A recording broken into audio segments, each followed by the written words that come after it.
یہ ایک ڈاکٹر صاحب ہیں، ذرا انتخابات قریب ہونے دیں، انشاءاللہ بڑے بڑے لوگ سندھ میں بھی آپ کے جماعت پر اعتماد کریں گے۔ تشریف لا رہے ہیں ڈاکٹر عبدالقیوم سمرو صاحب جمعیت علماء اسلام میں شمولیت کا اعلان کرنے کے لیے۔ سرپرائز دیا۔ اعوذ باللہ من الشیطان الرجیم، بسم اللہ الرحمن الرحیم، نحمدہ و نصلی علی رسول الکریم، اما بعد۔ سب سے پہلے میں قائد جمعیت حضرت مولانا فضل الرحمان صاحب کا انتہائی مشکور ہوں، اور اس کے بعد قائد سندھ علامہ راشد محمود سمرو صاحب کا بھی میں انتہائی مشکور ہوں۔ آج مجھے ایسے لگ رہا ہے کہ ڈاکٹر خالد محمود سمرو صاحب کے ساتھ میں بیٹھا ہوں، کیونکہ جب ہم نے جمعیت علماء اسلام میں کام کیا، جمعیت علماء اسلام میں پوری جدوجہد کی، اور مجھے اچھی طرح سے ایک دن یاد ہے۔ اب زیادہ میں یہاں پہ باتیں نہیں کروں گا، مختصر اتنی بات ضرور کروں گا کہ قائد جمعیت مولانا فضل الرحمان صاحب کے حوالے سے کہ انہوں نے تقریباً 40-45 سال سے جو عملی طور پہ سیاسی جدوجہد کی ہے اس پاکستان کے اندر، دو چیزیں سامنے ہیں۔ میں صرف مختصر اس لیے کروں گا کہ وہ بہت انتہائی ضروری ہے میرے لیے کہ میں بات آپ لوگوں کو بتا دوں، کیونکہ بہت سارے دوست ایسے ہوں گے شاید جو مجھے نہیں جانتے ہوں گے، لیکن بہت سارے ایسے اسٹیج پہ دوست بیٹھے ہوئے، میرے مرکزی قائدین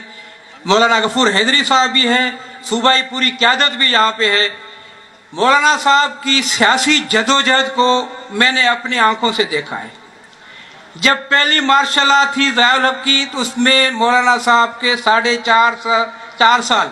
جیل کا دور بھی میں نے آنکھوں سے دیکھا تھا۔ مولانا صاحب نے نہ صرف اسلام کی سر بلندی کے لیے، یہ بات میری پوری سن لیں، وہ میں انتہائی ذمہ داری سے ایک بات کرنے جا رہا ہوں کہ مولانا صاحب نے نہ صرف اسلام کی سر بلندی کے لیے، نہ صرف جمعیت کی سربلندی کے لیے، جمعیت کے پروگرام کو پہنچانے کے لیے دن رات محنت کی، بلکہ انہوں نے پاکستان کے اندر جمہوریت کے لیے جو قربانی دی ہے، جمہوری سسٹم کے لیے جو قربانی دی ہے، آئین کی بالادستی کے لیے جو قربانی دی ہے، آئین کے عزت اور وقار کے لیے جو انہوں نے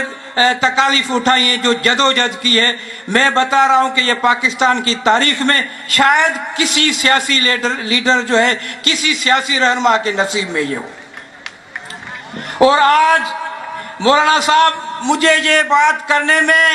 ذرا بر بھی مجھے شک نہیں ہے کہ آپ نے پچھلے خصوصاً 30 سال کے اندر، جب پورے عالم اسلام کے اندر اسلام دشمن قوتیں اسلام کے خلاف پیغام دے رہی تھی، آپ کی جمعیت کو آپ کے اس پلیٹ فارم سے جہاں آپ نے جدوجہد کی ہے اس کو کمزور کرنے کے لیے، آپ کے اس علماء کی قیادت کو، آپ کے اس ورکر کو کمزور کرنے کے لیے آپ کے اوپر بہت بڑی آزمائش سے آپ کے 30 سال جو میں نے قریب سے دیکھے گزرے ہیں۔ جب دہشت گردی کی سرٹیفکیٹ بانٹے جاتے تھے، جب آپ کو دہشت گرد بنانے کے لیے آپ کی پوری تنظیم کو اتنی بڑی کوشش کی، لیکن میں خدا کی قسم اٹھا کر کہہ رہا ہوں، آپ لوگ جمعیت کے جو کارکن ہیں، واقعی آپ مبارک کے مستحق ہیں۔ اللہ نے آپ کو ایسا لیڈر دیا تھا، اس نے حوصلے سے، اپنی سیاسی بصیرت سے، اس نے سیاسی تدبر سے جمعیت کو بھی نکالا، لیکن نہ صرف جمعیت کو نکالا اس دلدل سے،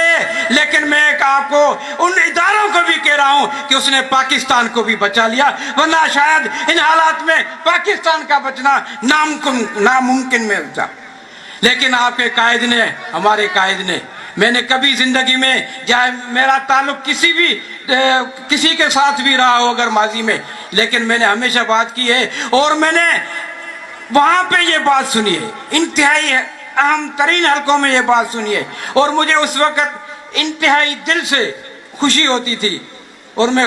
حلفاً یہ بات کہہ رہا ہوں کہ مجھے دل سے خوشی ہوتی تھی جب آپ کے سیاسی مخالفین بھی یہ کہتے تھے کہ سیاست تو مولانا صاحب سے سیکھنی چاہیے، جب وہ یہ تسلیم کرتے تھے کہ مولانا صاحب کو اگر سیاست سے مائنس کرو گے تو پاکستان مائنس ہو جائے گا، نہ صرف سیاست مائنس ہو جائے گی، پاکستان مائنس ہو جائے گا۔ ان سب کی مجبوری تھی، میں ایک ایک کو قریب سے جانتا ہوں، میں کسی کا یہاں اسٹیج پہ نام نہیں لے رہا ہوں، میں ان کا بھی شکر گزار ہوں، انہوں نے بھی مجھے بڑی عزت اور احترام دیا۔ لیکن میں کہہ رہا ہوں مولانا صاحب، میں تمام تر ان واقعات کا عینی گواہ ہوں۔ آپ کے بغیر کوئی میٹنگ پوری نہیں ہوتی تھی، آپ کے بغیر کوئی مجلس پوری نہیں ہوتی تھی، آپ کے بغیر کوئی میٹنگ میں ایجنڈا پورا نہیں ہوتا تھا۔ کہتے تھے کہ مولانا صاحب آئیں گے تو ساری چیزیں آگے بڑھیں گی، اور آپ نے پریکٹیکلی یہ کر کے دکھایا۔ لیکن اس کے آڑ میں جمعیت کے ساتھیوں کو ایک بات بتا رہا ہوں، یہ بات آپ ہرگز نہ بھولنا، جو قربانی آپ کی اس قیادت نے دی ہے، مجھے پتا ہے، آپ کو پتا ہے، اس اسٹیج پہ آپ کے دو عظیم رہنما بیٹھے ہوئے ہیں، جن کے اوپر خود کچھ حملے ہوئے، جن کی جان لینے کی جو ہے وہ کوشش کی گئی۔ 3 مرتبہ تو مولانا فضل الرحمان صاحب کے، اور میرے خیال میں 2 مرتبہ یا 3 مرتبہ مولانا حیدری صاحب کے اوپر اٹیک ہوا، اور اللہ نے ان کی زندگی بچا لی۔ اگر آپ ان گاڑیوں کا حشر دیکھتے، اگر اس سین کا آنکھوں سے اگر آپ نظارہ کرتے، تو آپ کو یقین نہیں آتا کہ واقعی یہ تو اللہ کی قدرت ہے، جس نے کہا ہے کہ عزت بھی میرے ہاتھ میں، ذلت بھی میرے ہاتھ میں، موت بھی میرے ہاتھ میں، اور زندگی بھی میرے ہاتھ میں۔ تو میں آپ لوگوں سے گزارش کر رہا ہوں، مجھے پتا ہے، میں اعلان تو پتا ہے، دوست کہہ رہے ہیں کہ آپ اعلان کریں، میں کہہ رہا ہوں کہ اعلان تو وہ کرے جو کب چھوڑ کے چلا گیا ہو۔ میں چھوڑ کے نہیں گیا تھا، ہاں اتنا ضرور تھا،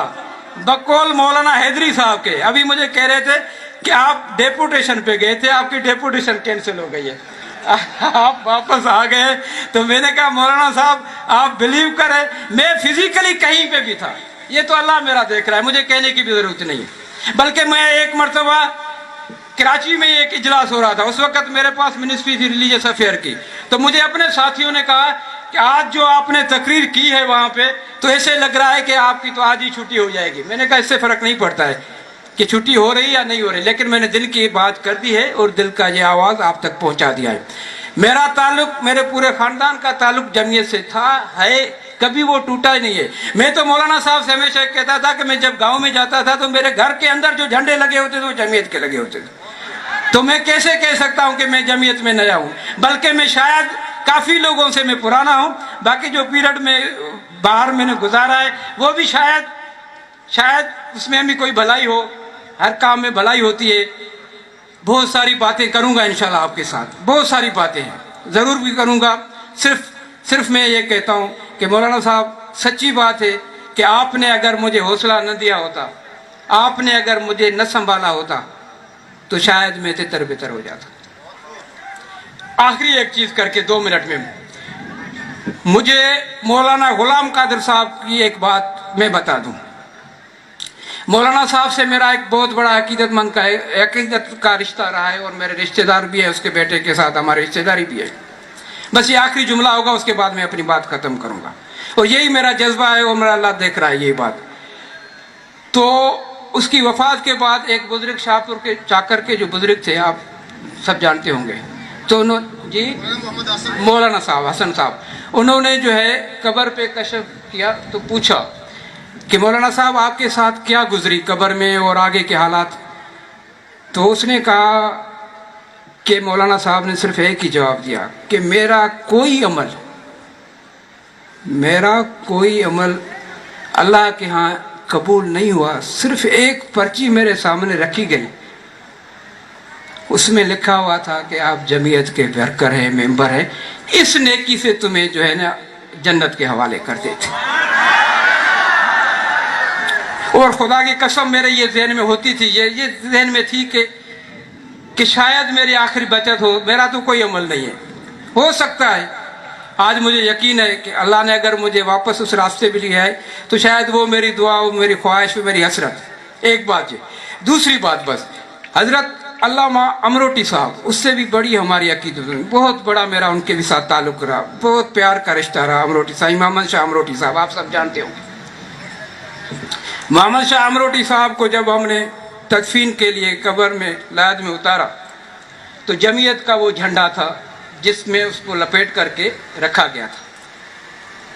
وہ جھنڈا آج بھی میرے پاس امانت ہے، اور میں نے کہا میرے مرنے کے بعد اسی جھنڈے میں مجھے دفن کرتے رہے۔